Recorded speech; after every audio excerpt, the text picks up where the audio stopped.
Hi, beautiful. I just wanted to check in on you and sit with you for a little bit. I'm in the outdoors, nature. Hi. Hope you're okay. I really do care about you.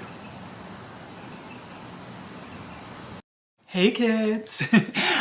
So this is Mr. Bunny because grown-ups like, the grown-ups who are doing it right like joy. We play with dolls. We have action figures. We have stuffed animals because adults need comfort too.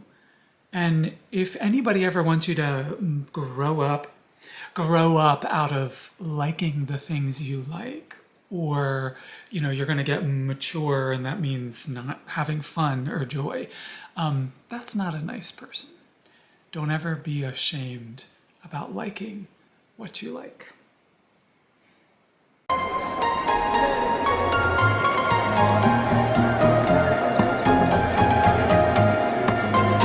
Hey kids! Hey kids! Hi kids!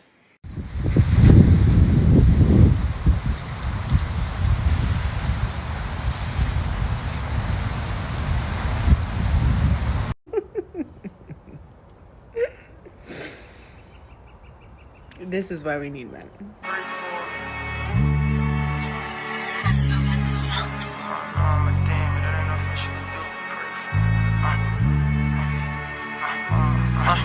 Mama, I know I'm a demon. It ain't nothing she could do but pray for me. Has someone you know joined a cult? Let's find out. Imagine your best friend has begun acting differently over the past few weeks. He seems to have lost interest in his favorite hobbies and activities. I gotta put some pants on. Come on in. It's so great to see you. We're so glad you're finally here. Welcome to my apartment. This is my computer. This is where I spend time. And then the bathroom's upstairs. You can just kind of move all this stuff out of the way. It's fine. Let's go watch some TV.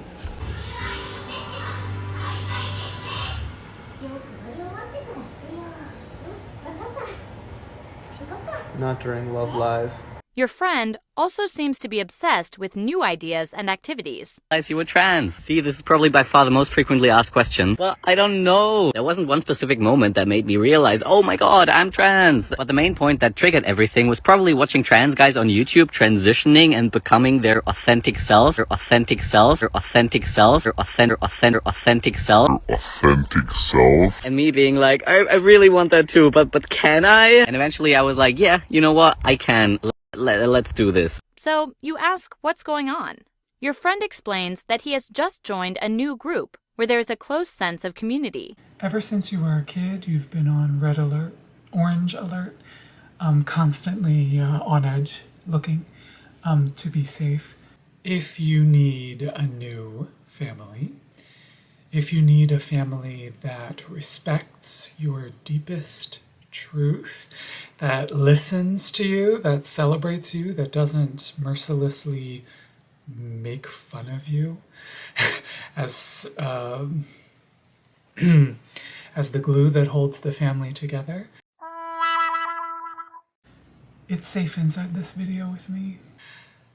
You're welcome here, in this family, on this page. If you want, you can let go for a little bit. And breathe. We will love you unconditionally. I'm glad you're here.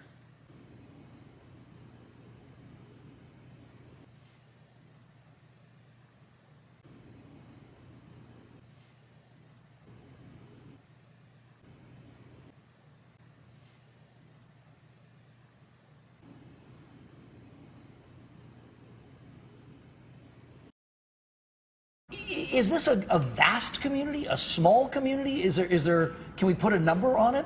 Well, I'm not an expert actually in that particular field, Sure. but if the online presence that I see is any indication, especially this youngest generation, people who are teens right now, they're all over the map when it comes to identity, and they have a million labels to describe themselves.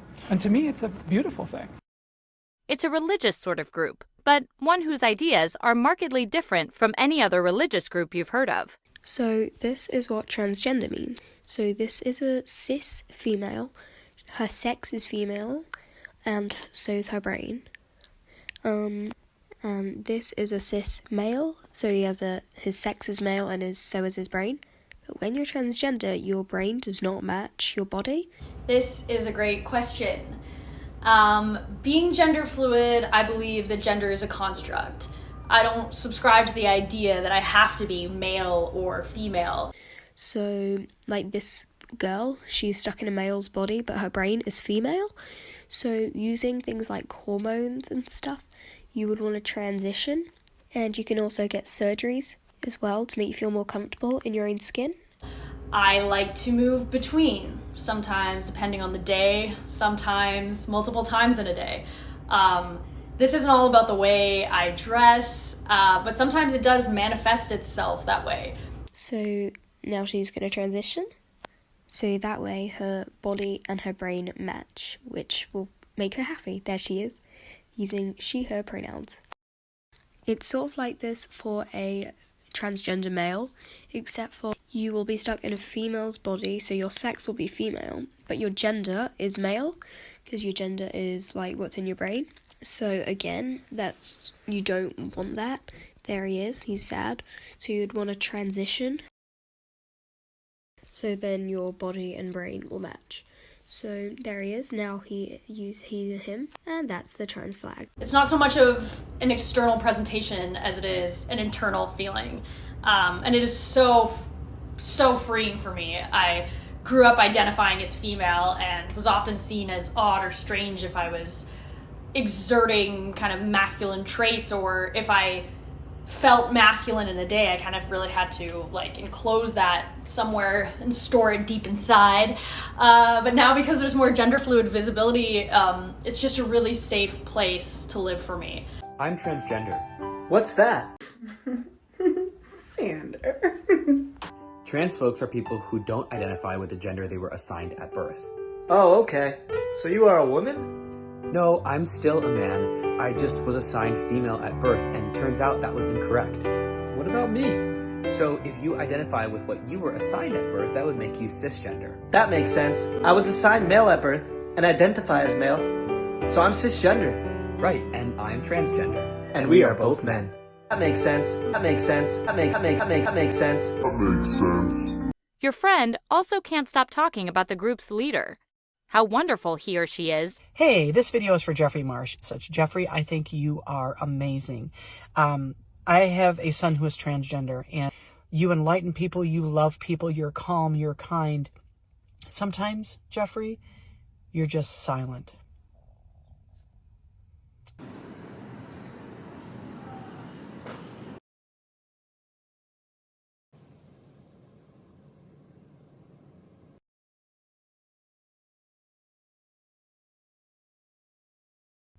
We need more of you. So thank you for your posts. Thank you for loving everybody. Thank you for just being who you are. Thank you, thank you, thank you. And the fact that this leader seems to have some kind of mystical powers. I want to talk to the kids. Parents watch the video and then hand the phone over to the young kids. Hi there. I get asked a lot, are you a boy or a girl? And I love that question. And so I wanted to just tell you, sometimes human beings are more than boy or girl. Sometimes we're something else. Sometimes we're both. Sometimes we kind of float in between, and sometimes we're a boy, sometimes we're a girl, because human beings are creatures, and we're wild and exciting. But I want to ask you a favor. If you see a kid like me, or an adult like me, would you be extra nice to them? Would you do me a favor and be very, very kind? Yeah, like anybody, we can feel lonely. And so if you're kind to us, it would be really, really important.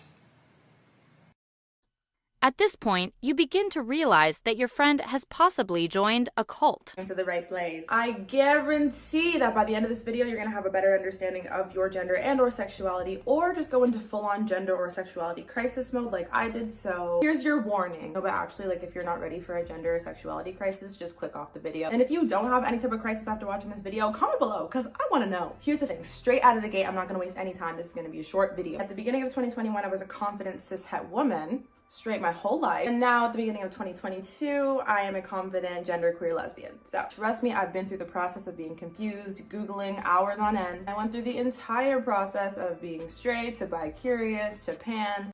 Before we go any further, let's make sure we understand what a cult is, and then we'll discuss cult leaders. A cult is a religious or quasi-religious group whose ideas and practices are considered deviant or differ significantly from mainstream religious groups. So I get comments like this a lot. Jesus is the answer. There's something wrong with you. Jesus is the answer. And I get comments like this a lot. You are more Jesus than a lot of the Christians I know. So I thought I'd do a little preaching today. First, if you can choose between hate yourself to get into heaven, Jesus, and unconditional love, Jesus, if you choose which one you want to be around, I'd go with unconditional love. But secondly, non-binary people are beautiful. Cults are often considered perversions of mainstream religious sects. I completely respect you and your religion, and actually I value your honesty in this comment. And you made me think of being a kid. I was raised Lutheran. I'm not Christian today, but I was in the church as a kid. Did you hear what he said? He has a Lutheran Christian upbringing. He was raised in the church. This is significant because it is easy for people who have grown up in a sort of dogmatic, doctrine-centered type of thinking to rebel from maybe that one religious, rigid, doctrine-centered thinking and simply transition to another of their choosing. Additionally, his mother is a Lutheran pastor. So again, he was raised with very rule-centered thinking, very rigid thinking. I mean, you see this in any group that has tendencies towards extremes. You even see it in radical feminists. My teenage rebellion was getting straight A's and joining the church choir. A lot of the most rigid, dogmatic thinkers that I've ever met in any of these groups, find out that they had a religious background, suddenly a lot of things make sense. Gender ideology attracts these sort of people who were burned by these religious communities, but who still retain the dogmatic thinking. For example, a cult group might adhere to some of the central beliefs of a mainstream religion or religious sect. And I remember the pastor saying, humanity is made in God's image. And I remember figuring out for myself as a little kid, if man is made in God's image and woman is made in God's image, then God must be like me. And that is a very sweet memory of just sitting in church and for once feeling like the divine embraces everything that it means to be human. So thanks for helping me remember that. You know, there's a belief in these spiritual things. It's very easy to switch between the two. If man is made in God's image and woman is made in God's image, God is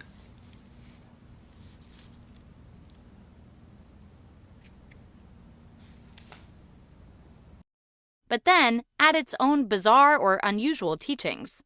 Hey kids, there are people who are not boys and not girls, like me. I'm non-binary. I'm not a man. I'm not a woman. Uncommon or unusual teachings are a common characteristic of cults. I often get told, you look like a man. Okay, I'm going to get in so much trouble, but I like trouble. The earth looks flat.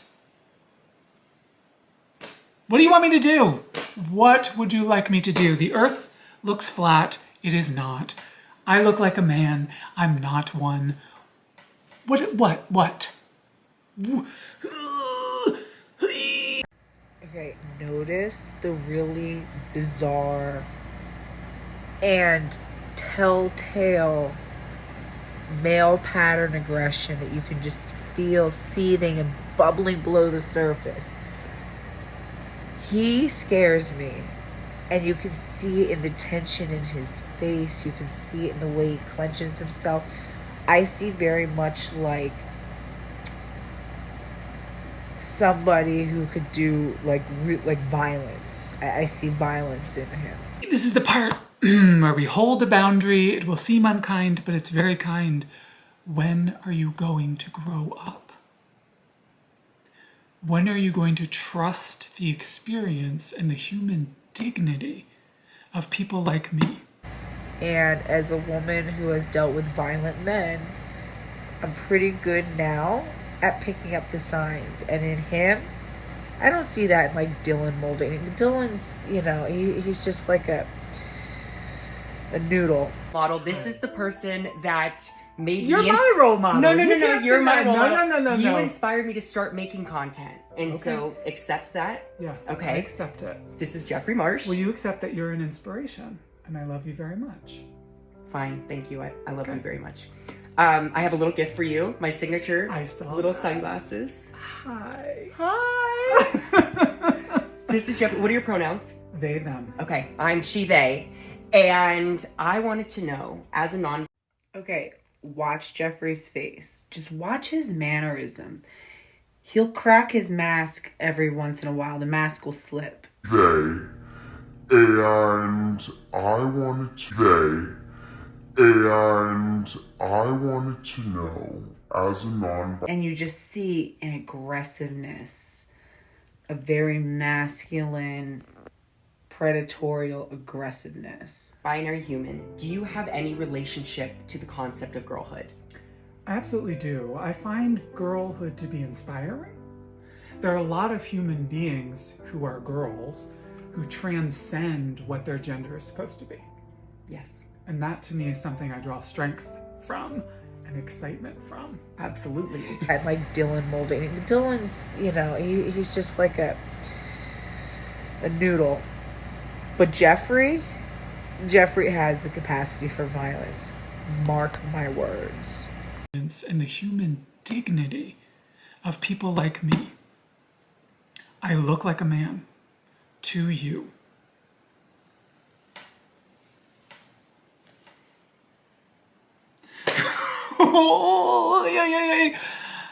Another key characteristic of a cult is that it usually has a dynamic leader. When are you gonna join us? Cult groups often have a dynamic leader whose authority is respected and, in many cases, unquestioned. Obedience to the leader is often required, even when it involves deviant or unhealthy activity. I'm non-binary, but no one believes me because my tits are huge. I'm non-binary, but no one believes me because my tits are huge. Okay, y'all, I just had my 1-year anniversary of top surgery, and while it is the best thing I've ever done, and I don't regret it at all, but I do be fucking making myself sad about it sometimes, because, like, fellow trans mass people, or trans androgynous people who've had top surgery, do you ever, like, cover up your scar in the mirror and then look and think, like, damn, that's what I would look like if I was born correctly? And then you take your hands away and it's like, and instead of that, I look like I was bifurcated by a stage magician in a fucking accident. Shit just sucks sometimes. Cute, obligatory, post-op surgery, melodramatic. I'm finally glad. Performative TikTok video. On days, and I rise like the day. I rise up, I rise unafraid. I rise up, and I do it 1,000 times again. And I rise up, I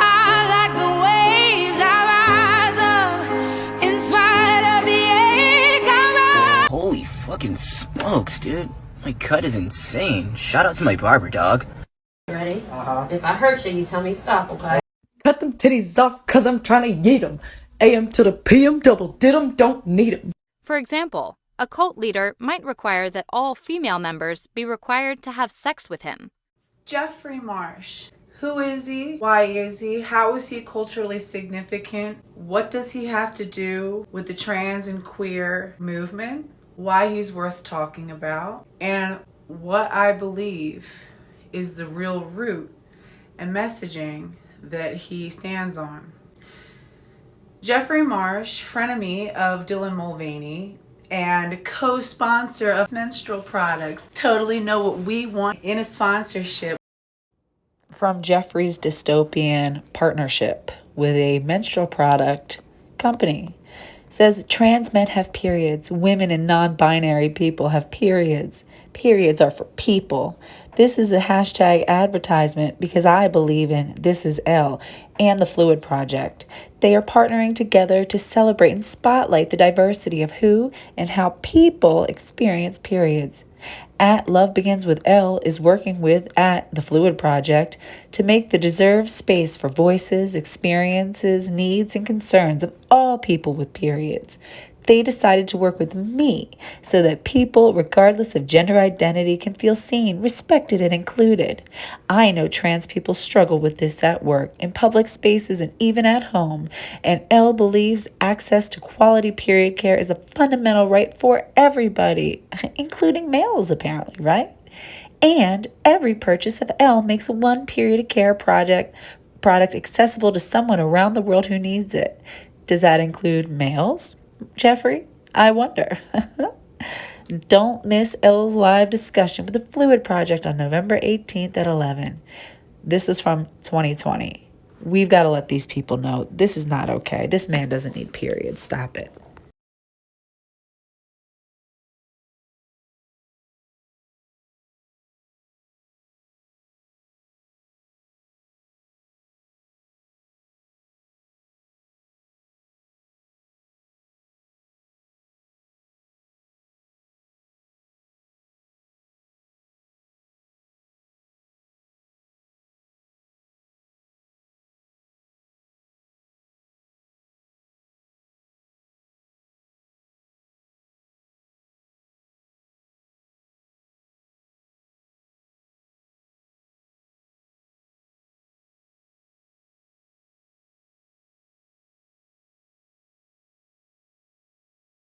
We love watching males engage with their fetish as they sell us products.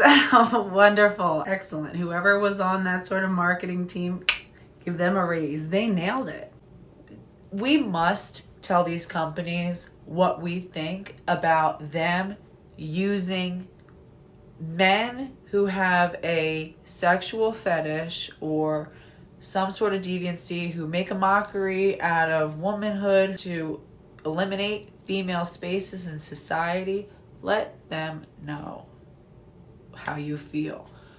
Go and comment on these blogs, comment on, make noise. Oh my God, never mind. It looks like you guys already did it, because when I went to go look up the company, it's no longer there. I think that sponsorship literally destroyed them. It was like a small business. Well, you know what? I'm sorry. Not sorry. That's what you get. Don't disrespect and alienate your entire consumer base.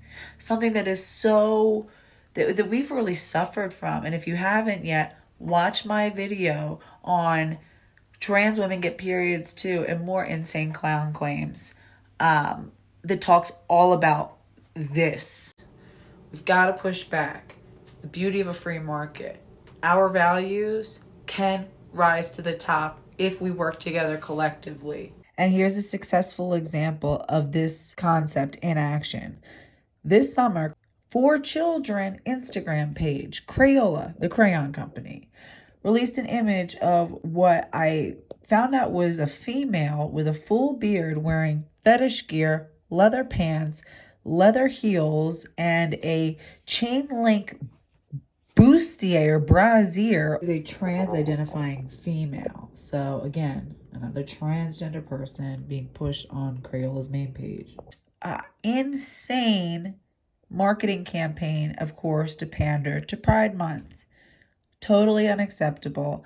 People pushed back, people complained, people were flooded their DMs, and what happened? The post was removed. Even more exciting, it spawned and gave birth to a whole nother company, something called Wholesome Crayon, a small startup. We've got to start supporting these other companies. Yeah, they may seem small in the beginning, may have, kinks and stuff like that and issues that they need to iron out, but support them. Over time, they will grow. Okay, we've got to stop giving our money to people who are trying to destroy the fabric of our society and who are launching these sort of sick, sexualized assaults on our children. It's time we say enough. Okay, these companies care about your money. Don't give it to them. If they are going to disrespect us like that, if they are going to sell us out to be a part, to pander to a very loud and aggressive tiny minority, again, who is, it is putting women in a place where they won't have private places, safe places to go and change their pad, change their tampon. They've got to do it with a man right next to, in a stall next to them. It's not okay. So Jeffrey Marsh, who is he? He is a 44-year-old social media star who rose to fame on Vine, rest in peace, and is now a TikTok star. It's been rapidly eclipsed by his buddy Dylan Marsh, who I know he hates that, and you can feel it in his body language. The jealousy is seething. Talk to me about not being perfect. So you are perfect, we decided, in the philosophical sense. If I have to be. But you have, yes, you have to be. You have shown what it's like to express yourself fully without it having to make sense. Right. I think every time that I have made a move in my life, whether it be on the internet or right here, being vulnerable, showing a side of myself that is quote unquote imperfect, whether it's my stubble or it's my chest hair or it's, having a bigger foot than a normal girl, whatever it is. And so if I can get to a place, especially my transition, to say, Dylan, you are perfect just like this, and in a year with the estrogen and the surgeries or whatever, you might be different, but you're going to be perfect then too. I think some people are afraid. They want to seem perfect. They want to make sense to cis people. Because sometimes when cis people are confused, they can be violent. Very much so. Between those two, coming from Jeffrey to Dylan. So let's take a look. Jeffrey Marsh was born in 1979 in Pennsylvania, and he grew up in a Lutheran Christian household. I don't know about any siblings, but I do know that he has a mother and a father. From what it sounds like, I haven't heard of any siblings. He might be an only child. He grew up in a time similar to what I grew up in, where being gay, this is back during the LGB Alliance. The Gay Straight Alliance was founded in 1998. This would have been when Jeffrey Marsh was either a senior in high school or had been a year out of high school. This was a time when public acceptance in America and in the West was rapidly increasing in support of homosexual and sexual minorities having equal rights and protections under the law. And there was a growing coalition of Americans pushing for equal access to institutions like marriage and amending the Constitution to allow for gay marriage in the United States. Again, acceptance of sexual minorities was rapidly increasing during this time, and the emergence of the Gay Straight Alliance is a symptom of that. Started off as support for sexual minorities, homosexual men and women, girls and boys, to be safe, accepted amongst their peers, to be free from bullying, free from harassment, free from discrimination, to have the same opportunities, and to alleviate the social taboo associated with being a homosexual or bisexual child. Adding the gender to it, the queer and the trans and all this, was really more about accepting children and adults as being gender non-conforming when that felt right for them. Just as simply that, you know, somebody like Jeffrey and Dylan could just wear what they wanted to wear and that would be okay. And again, there was an awareness that there was a very tiny minority of transsexuals, you know, people with severe gender dysphoria, a very, very rare affliction, just that they, you know, would be safe, free from harassment, free from crimes. And it was not, I don't believe it was meant to become the sort of crazy snowball that it became. And the push for homosexual civil rights really accelerated and became of utmost importance in response to the HIV crisis.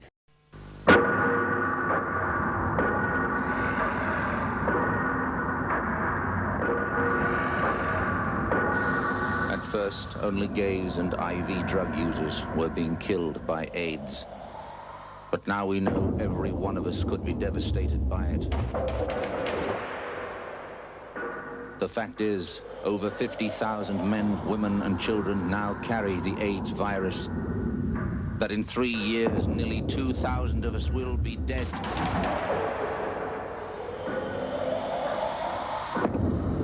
That if not stopped, it could kill more Australians than World War II.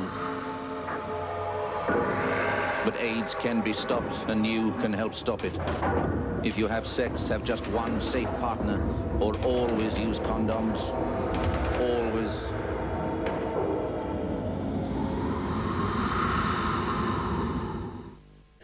When HIV hit, gay men were the most hard hit. Lesbian women were some of the greatest and most crucial allies and advocates for gay men during this time. Many gay men suffered and died horrible deaths because of rampant bigotry, ignorance, you know, rampant homophobia. Treatments were slow and not applied correctly. And from that devastation, that absolutely I mean, I don't know, you know, anybody who is around my age, I'm 34. I grew up with like a deep-seated fear of HIV. It was something that was so instilled in us. And it, you know, was originally, it was touted as a gay disease. It does impact homosexual men who have sex with men at a much higher rate because of the very nature of the fact that our anal lining is much more prone to tearing. We're really not, anal canal is really not meant to receive sexual penetration.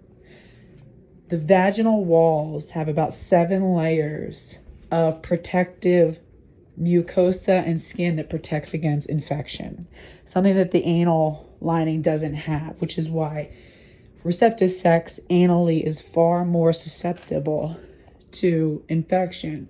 Vagina is very built to protect against infection. Not saying that infection doesn't happen, but I mean, the differences are staggering. I think because of how hard the gay community was hit during the AIDS epidemic and just the heartbreaking experience of it all, that's when it became almost an emergency situation that we brought awareness and understanding and, you know, community to the gay, lesbian, bisexual community. But it was systemic homophobia, cultural homophobia, that led to such delays in development of a cure. It led to severe ostracism of the homosexual community, and it was devastating. And the images that were coming out of people suffering and dying, and people were afraid to hug people with HIV. It was horrible. So that's what I think catapulted the homosexual liberation movement to the forefront. It became essential and it became urgent.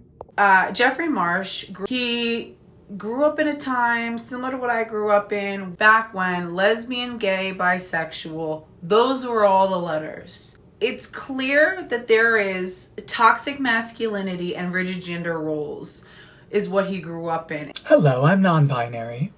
I'm beautiful. I'm gorgeous. I'm gorgeous. And I want to tell you a story of childhood tragedy and trauma. Doesn't that sound fun? Doesn't that sound like a delight? All right, so pay attention because we are going to learn about how Jeffrey's childhood trauma is so quintessential and so what we see with children who grow up with severe, rigid gender roles, and they internalized homophobia, and then they rebel against a sort of homophobic upbringing and then move into gender. Because deep embedded in them is the idea that boys don't wear those things. So if I would like to wear those things, if I want to be the way that I am, I must literally become a woman or a non-man, a non-male.